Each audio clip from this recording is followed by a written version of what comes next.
Welcome everyone to Eat, Drink, and Explore with Cece. Tonight we are going to make a traditional Spanish dish from Spain, and it's called Patatas a la Riojana. What does that mean? It means potatoes with Spanish chorizo at the a la style of someone who's from the Rioja region, right here. So I put up a nice bottle of Rioja red wine. This is from a Garnacha base as opposed to Tempranillo, but that's from the same area that this dish hails from. So just some back history on this. You know, this is a very traditional dish. It's a farmer's meal, and it didn't get introduced to Spain until the Napoleonic Wars. And then it got entrenched in the Rioja area of Spain, which is just on the northwest side of Spain. And it is basically a very humble food. There's a saying in Spain that says, "Con patatas y chorizo y vino, estás pronto pa'l día," which means with potatoes and chorizo, which is a Spanish sausage, and wine, you are set for the day, because it's a meal in itself. You've got the starch carbohydrates from the potatoes, you've got the protein from the chorizo, and then from the peppers and the onions and that, you've got your vegetable component. So that could keep you well satiated for the day. So let's go ahead and get this started. So the ingredients, I've got some baby cherry tomatoes in here, but you could use just two small whole beefsteak tomatoes. That should work out well as well. I've got a mixture of hot chorizo and also a mixture of mild. So I've mixed it up, and you notice when you cut them, you want to cut them in big sizes like this, because you're stewing them down and you want to have it meaty in play. And we're going to slice up the onions. We're going to put the peppers in, slice up the peppers. But in terms of the spices, what makes this dish, oh, of course, you've got to have your garlic. We've got put in about 5 to 6 cloves of garlic, and then some bay leaf, and I have some salt and some red chili flakes in there. And this is what makes this dish, and this is what makes the Spanish chorizo very tasty, is smoked paprika. And then I also have here, which is sweet paprika, okay? And it's the smoked paprika that they use. In Spain, we call it pimentón. Okay, it's very, very finely ground, and it's smoked. That's what gives it that lovely flavor. It's very fine in there. So as soon as we put that into the pot, we want to make sure we quickly stir it and add some liquid to the pot, because this cooks out very fast. It burns out quite fast. And the other element that we want to do is I'm going to show you how to cut the potatoes. The potatoes are cut in a very unique way. It's cut like cracked. So, and the reason why you want to crack is you want all those nooks and crannies in the potatoes so that it can absorb all the liquid in through there. So let's just go ahead and get started. Let's get the onions and the peppers chopped up, and then let's move over to the stove. Okay, so for the garlic, what we want to do is we want to cut them in slivers, thinly sliced slivers, because you're going to be stewing this, and eventually it will stew down, and you will have pieces of that in the stew. I've had this stew so many times in my life, and it's one of those winter stews that just warm you up. It's very simple. I mean, Spanish cuisine cooking, basic cooking, is very, very simple ingredients, but they pack a flavor punch.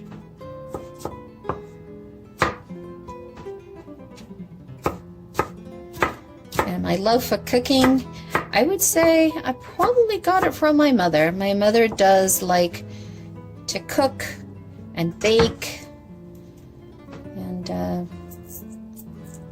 but I do remember her trying desperately to get me in the kitchen when I was a teenager And I always had every excuse under the book not to be in the kitchen. But I did join her in the kitchen after, in my early 20s. So,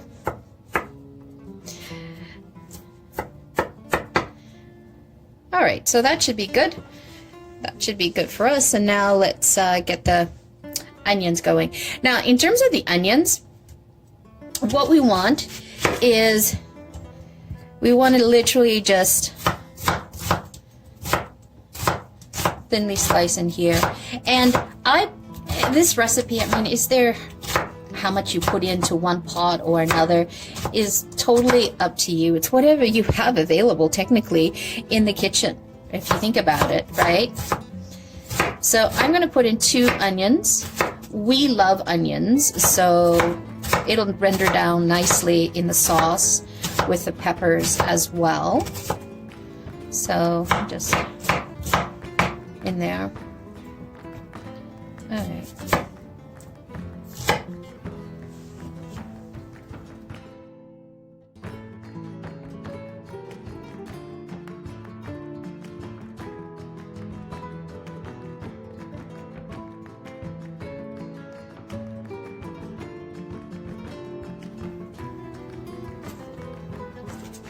Never fails. Oh, my eyes are so sensitive. And still haven't picked up the onion goggles. But I've been told that if you get fresh onions from the garden, where you pulled it out of the ground that day, so very young, fresh onions, you do not have the crying episodes.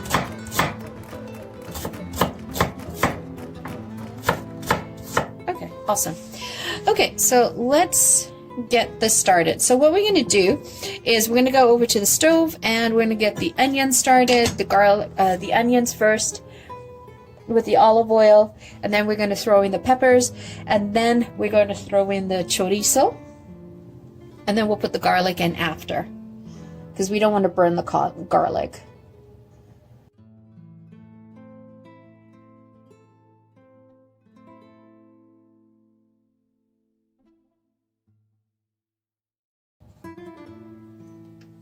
Okay, so pan's hot enough. Add in as much olive oil as you want, and we'll keep adjusting that as we go. But you want to saute these down. Definitely want to render them down and caramelize it. That's where the flavor is.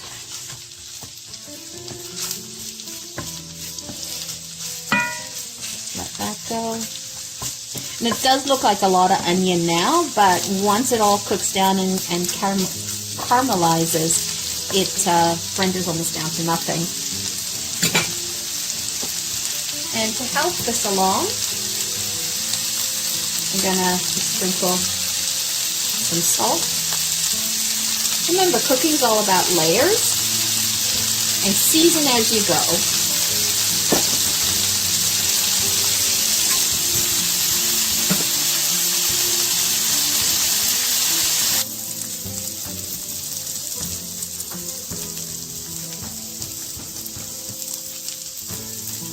So, you can see I just had it up a little too high in here, so I'm turning it down further.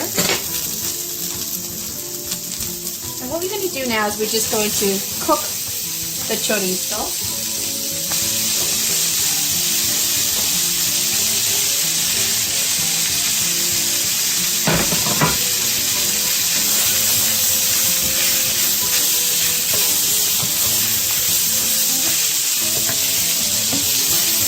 And you're going to get all of the greasy bits off of the chorizo, and that's where all the flavor is going to come from.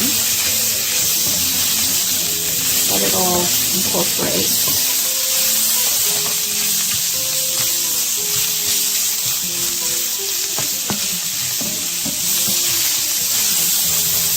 I try not to add more olive oil, just because I know that there's like some fatty bits in the chorizo, so I want to render that down. Worst case scenario, you can always do a slash.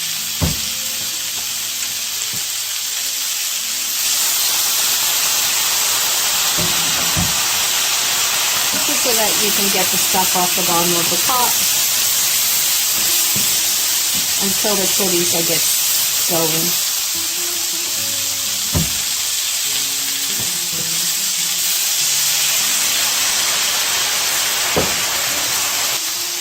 I can smell that. Oh, just simple ingredients. Onions, caramelizing, and the chorizo. Oh, getting so hungry just cooking. Just remember, this is a one pot. Think of it like a one pot stew. Just getting some color to it.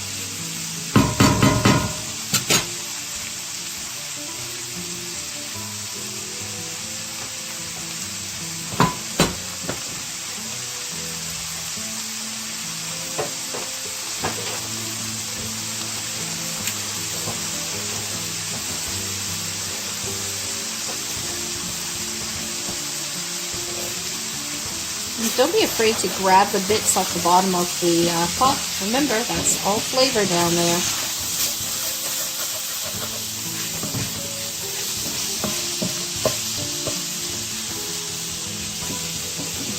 Okay, so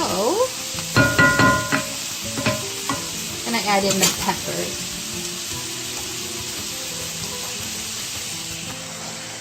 And I decided to do yellow and red for the Spanish flag, homage to this dish.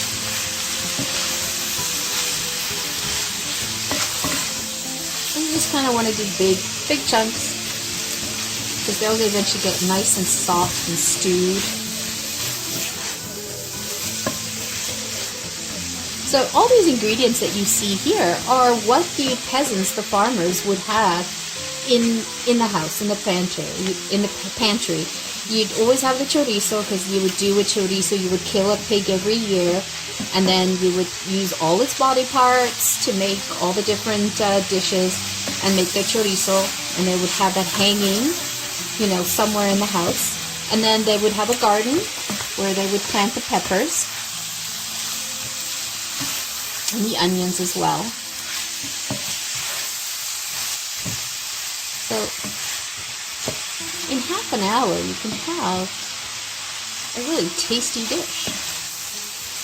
And the more time you let this sit after cooking, it just gets more and more flavorful. Oh, it's so good. Okay, so just let that cook a little bit more. I'm just turning up the stove a little as well. We'll let that render down.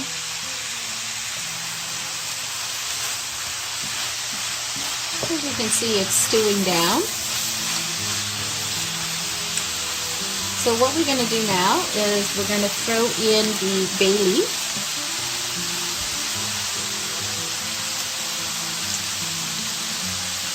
Sprinkle the smoked paprika. Do like a teaspoon of that. The sweet paprika, teaspoon of that as well. And some salt and some red chili flakes to taste. And because we added in, remember that burns really quickly, you need to introduce liquid into the pot as soon as you can. So I've introduced the tomatoes so that the pimenton, which is the smoked paprika, does not burn. Oh, lovely. Perfect. So now what we're going to do is add in the garlic. This way, you always add in the garlic when you're going to introduce liquid into the pot. This way you do not burn your garlic. You don't get that bitter note in there. You get the fragrance. And so you know when the garlic is ready to add the liquid is when you start to smell. You can waft and smell the fragrance of the garlic. Look at that. Okay. This is perfect. This is simple, traditional, and you know, there are some areas in Spain, and not in the Rioja area, but some other areas in Spain that will add rabbit or lamb into this type of style of cooking as well. But we're just going to keep it traditional. And we're just going to add in some water. You could use chicken stock if you wanted, or beef stock.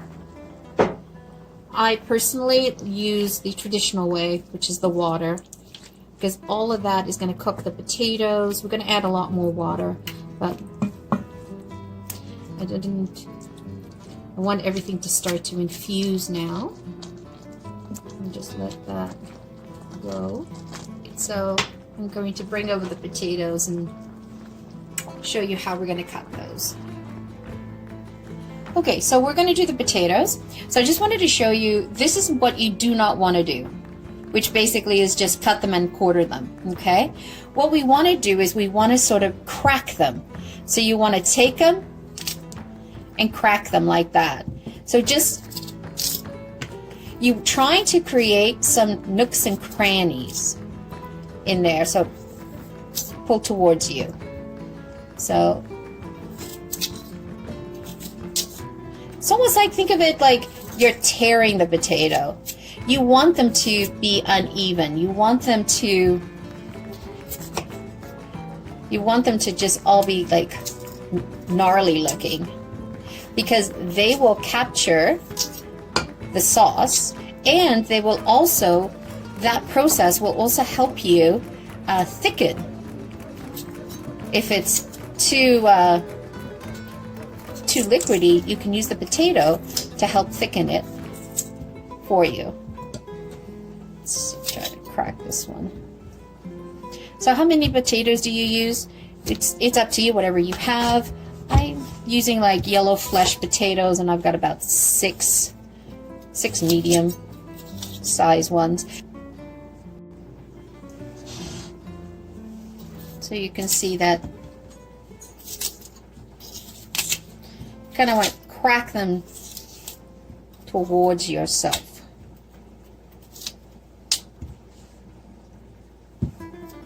I cut them in half just because my hands are too small.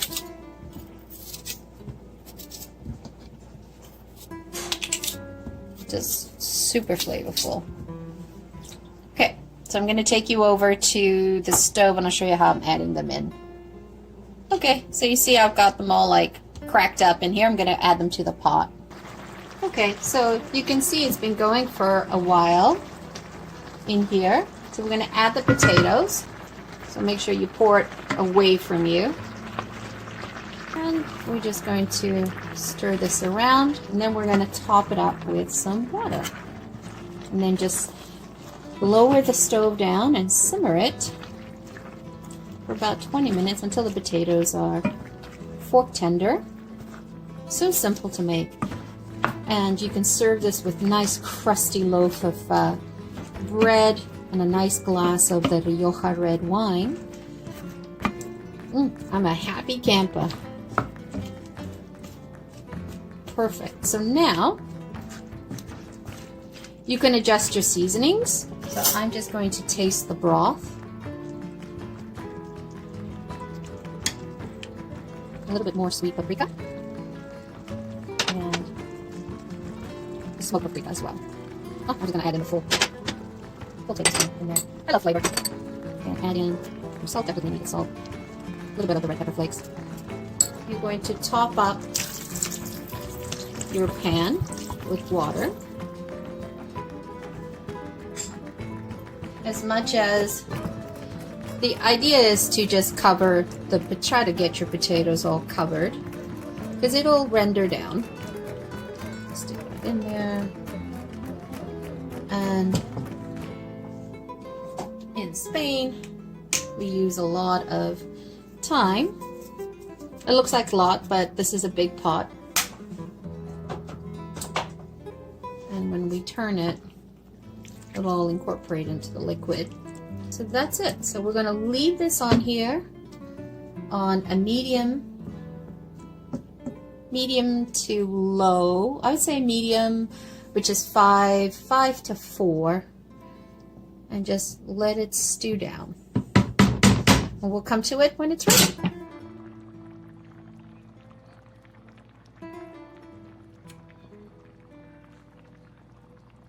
To help actually thicken up the stew, what you want to do is take a few potatoes on the side and just mush it with your fork like this, because that will become the thickening agent for the stew.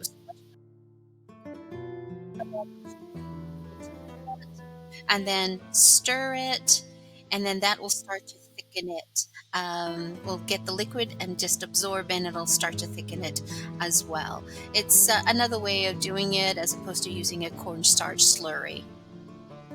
So there you have it, folks. Patatas a la Riojana. It's the classic Spanish chorizo and potato stew. It is something that is simple, quick to put together. You have most of the ingredients there. Mind you, some people might not have the chorizo, being in a non-Spanish household, but you can always pick that up at any general grocery store nowadays. You can pick up the Spanish one, you can pick up the Portuguese one. It does the same, it gives you the same flavor components. It's just that the Spanish one has more paprika in its mix.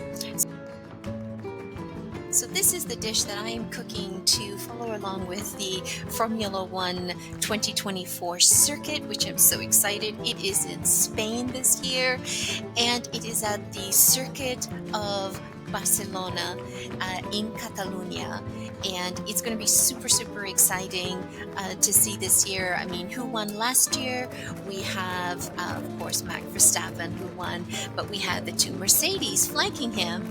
We had Lewis Hamilton on second pole, and we had George Russell on third. So we have two Spanish drivers in the Formula One drivers lineup, and that is Fernando Alonso and Carlos Sainz. And Fernando Alonso, he won the Formula Grand Prix in 2013. That was his only time he ever won this particular race. And Carlos Sainz is yet to win the Spanish Grand Prix. Wouldn't it be awesome if either one of these actually made it to the podium? Fingers crossed that they get to be first. I would love to see that. That would just make everyone go crazy, and I would be super excited too. So there you have it, folks. Thank you so much for joining me today. It's greatly appreciated. If you liked this video, if you found value to it, please consider hitting the like button, subscribing if you have not yet subscribed to the channel. By hitting the subscribe button, the notification channel, or the like button, these are all signals that let YouTube know to promote our video to more enthusiasts out there like yourselves, who can join our community and learn and enjoy food along with us. So thank you once again for joining me. Have a great day. Ciao for now.